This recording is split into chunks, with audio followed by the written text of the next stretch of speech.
As you watch this video, you're probably wondering why in the heck we decided to compare two wildly different rifles. Well, when we sat the two of them up in our safe, they were the same overall length. One 16-inch model, one a 10.5-inch model, and ultimately they're both piston operated. And we wanted to see which one of these two rifles shoots better at this short overall length. What you're looking at here is two very different rifles, yet they could both complete the same task. And what I mean by that is obviously here we have a PSA Jakl. This is an SBR variant, so it's actually a 10.5-inch model that we had SBR'd and actually has a stock on it. This here is a Springfield Hellion. This is a bullpup style rifle, and obviously quite a bit different and a big, let's say, departure from anything AR related or standard, say, piston related AR type rifles, which really that's what the Jackal is a lot like. The Hellion itself is also piston operated. However, it's bullpup, meaning that you are actually pulling your trigger and everything like that ahead of the mag well. It's to the rear. Most all your fire control unit and everything like that is in the rear of the rifle, which what that allows it to do is have a 16-inch barrel at the same length as this PSA Jakl with a 10.5-inch barrel. Why does that matter? With a longer barrel, you're going to get better velocities, and at times, at distance in particular, you are going to generally be more accurate. It's going to help that out. With these two rifles, both of them are fairly accurate. I won't sit here and tell you that they are, let's say, sub-MOA, going to hammer out, you know, half-inch, quarter-inch groups. However, they do both shoot really well. They are also wildly different in price. This Jackal, sub $1,000. The Hellion, close to $2,000. So you're gonna ask, why would I buy, let's say, a Hellion over a Jackal or vice versa? Well, it's gonna come down to personal preference. The bullpup style rifles in general are a little bit on the wonky side for some of its manual of arms. Now what I mean by that is when you're actually doing your magazine release and everything like that on the back of the gun here, okay, it's a little bit different than what you would get with the front end on your Jackal or a standard AR type rifle. With that being said, it's not all that hard either. Okay, now granted, this is very familiar for myself and likely very familiar with everyone watching this video. So it's very easy to do how the AR was designed and built and the lower was built. It's very intuitive that once your finger comes off the trigger. Now I will sit here and tell you that I definitely prefer that over what's on the Hellion. Now granted, if you came up shooting a rifle like this and you learned on it to start with, chances are it's really not going to feel all that wonky for you. But what makes the Hellion a little bit better or makes it really shine is something for like CQB. It's a very small rifle. So when it's actually into your shoulder and you're on the gun, it's very compact. It doesn't stick out, you know, like a standard 16-inch AR or 14.5-inch. Now granted, this is still short. However, this rifle feels very compact and you have a ton of maneuverability with this rifle. And even let's say, you know, you do need to still break it down for doorways, whatever it might be, but this one is less so than anything AR related just because how it's actually designed. You have a lot of control over the rifle. I think that that's really where rifles like these shine versus something like an SBR, which is definitely, when you're going SBR, you're definitely looking for a CQB type rifle. But the Hellion itself, or any bullpup for that matter, are very small and compact. And in fact, it's pretty neat to think that this has a 16-inch barrel as opposed to a 10.5-inch barrel with the same overall length. These rifles are nearly identical in that. How they shoot? We're gonna shoot them on the range today. I'll let you guys know how the two of them shoot recoil-wise and see how they actually, let's say, operate and feel under recoil.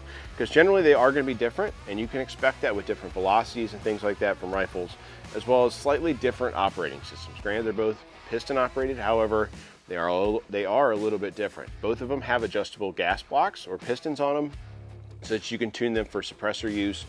I actually had an opportunity to shoot a Hellion with a suppressor on it at a range day event at SHOT Show and shot beautifully with a suppressor on it. Haven't shot this in particular suppressor on it, but the Hellion, I can tell you, shoots really, really well, and I think it's an excellent suppressor host. And then outside of that, you do have a full-length Picatinny rail all the way across the top here on your Hellion. Pretty similar like what you have here on the Jackal, where it goes all the way across. And with the Jackal in particular, it's a monolithic upper, so there's no breakage whatsoever in that pick rail that goes all the way across the top. So you can now ultimately, if you wanted to, don't recommend it, realistically you could mount the optic as far forward as you want to on that, just like you could with this one. The Hellion comes with built-in iron sights that pop up. You'll see they're restricted here on the rear. The Jackal does not come with iron sights, okay? The Hellion itself is battle proven. It may not be by us, but it has been proven over in Europe by Croatia. They use this rifle as a service weapon, and it has proven to be an accurate or usable service rifle. The Jackal isn't there yet. Will it ever be there? Probably not. Most likelihood, the Jackal itself is going to serve a lot of folks as a range toy or even a self-defense option at somebody's home. However, do I see these being used as a duty rifle? No, not currently, and a lot of that has to do with the fact that most law enforcement agencies just go with a standard M4 or let's say, you know, standard SBR type AR pattern rifle, and not so much with these. Now granted, when we shoot these, I'm looking forward to see how they both shoot side by side. I haven't shot enough of the Hellion to give you guys a full, let's say, review of it right now. However, build quality wise, it seems fantastic. Can I tell you that I think that you should go out and spend $2,000 on one? That's really ultimately up to you. It's gonna be up to you whether you like bullpup style rifles. They have some caveats that come with them that are just frankly really annoying. And what I'll get into is the trigger. Let's say the bullpup triggers, they can kind of be some of a pain in the butt. And what I mean by that is with them, they have a very, very long, squishy, mushy take up with no clear and defined wall. So you got, I want to show you here. So this is your take up, then you're hitting some resistance per se, mush, mush, mush. We had a wall, a little bit of creep, a little bit of creep, and then it breaks. So there is somewhat of a wall back there. However, it's a large departure from what you're gonna find on the Jackal, which has a standard, let's say, mil-spec type trigger on it, okay? So with this being said, no creep, and then it breaks. So this is actually their EPT trigger that they put in the Jackal. It's a very serviceable trigger. It's significantly better than what you're gonna get on the Hellion. And I think that's just something you have to take in consideration with any bullpup rifle, and in particular this Hellion rifle. The safety selectors on them, all the controls on the Hellion are completely ambi. There's nothing on here ultimately that is not usable by left or right-handed shooter. Everything, the charging handle is ambi. You pull from both the left and the right side. The ejection port on here, you can either eject from the left or the right side of the rifle. The bolt release and bolt stop and everything like that, the catch, completely ambi. Okay, magazine release, ambi. Everything on this rifle, the safety, is ambidextrous as well. It's a very usable rifle for left and right-handed shooters. Now granted, with the Jackal, it has nearly no ambi controls on it. You can take and switch the charging handle from the left to the right side. However, you don't have to do that whatsoever with the Hellion, which I think is a plus, and I think it's something that ultimately, although different, and it's a design feature on this, is a departure from what you're seeing with this. So you can actually take this and change it on the Jackal. However, it stays on one side. You can't just flip the lever ultimately and shoot it left or right-handed. There's no ambi controls here on the lower. You'll see that this also just has a standard right-handed shooter safety selector switch on it. Granted, you can switch that out and make it an ambi safety. However, from the factory, it does not come with one. The bolt catch and bolt release are for a right-handed shooter. Lefties have learned how to, let's say, work around that with that type of stuff.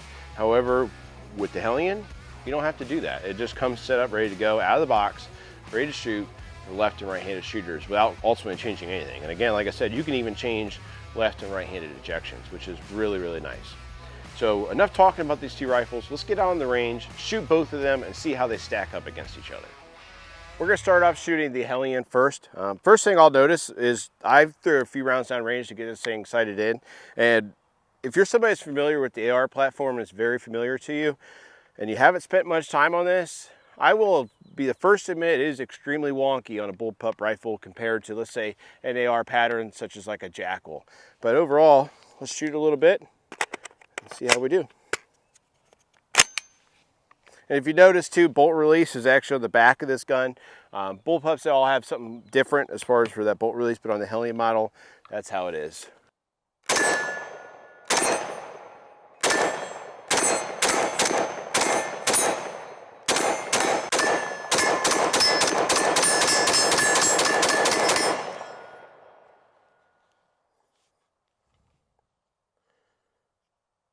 What I'll say is it does feel really controllable. I'm about 25 yards now.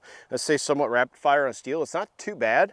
We'll shoot it compared to the Jackal and see how the two of them recoil-wise, how they feel. Remember, this is a 16-inch barrel, but we're about to jump down to a 10.5-inch barrel. Next up, our SBR Jakal. Right off the bat, after holding the two of them with magazines, everything like that, the Jackal is considerably lighter. To be expected, 5 inches less barrel, and also there's honestly a few less parts. Granted, this is all metal or steel construction versus, you know, a polymer most construction. But let's see how the two of them shoot side by side.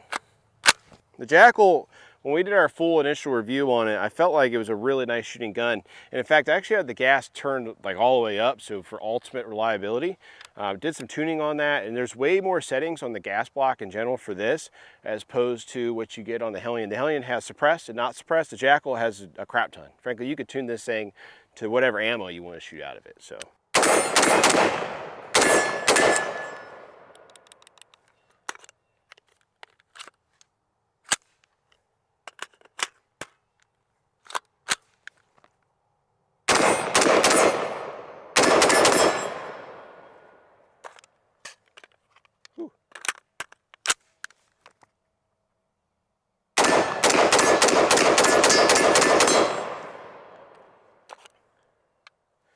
Yeah, I mean, overall recoil impulse and how the two of these rifles feel next to each other, the Jackal might be a little bit on the softer side, but I can't say that it's all that much softer. And the Hellion, if anything, it almost feels a touch more controllable, like on target and under, let's say, more rapid fire. However, if we're comparing the triggers, whew, that Hellion trigger leaves something to be desired. Right now, I'm actually just going to shoot it into the dirt berm. Ultimately, we want to see how the recoil impulse feels without trying to really focus on anything else. So we're going to start off with the Jackal. Got about 10 rounds loaded up here. We'll pump them through here about as fast as I can rip them off. And I'm going to, ultimately, you guys will be able to see muzzle rise, muzzle climb, what's going on. Both these rifles, ultimately, or this one here being an SBR, both of them have just flash hiders on them, so no types of muzzle brakes on either one of them. Gas system on this one is tuned about as low as we can go without possibly turning into malfunctions or anything like that. And then again, like I said, on that Hellion, it's in the non-suppressed location.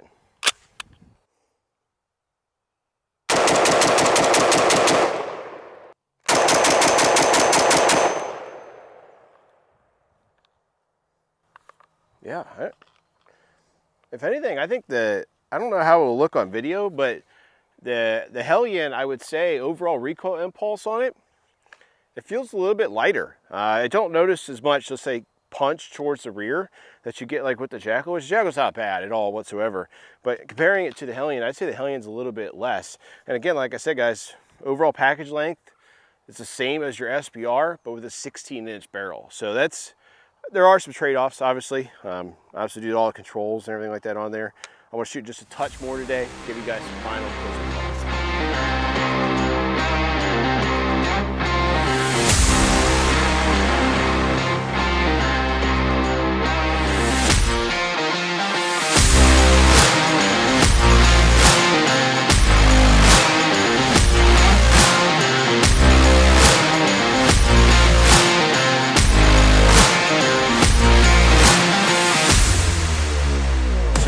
Springfield Hellion or the PSA Jakl. Which one would I choose if I wanted an overall length that these two share?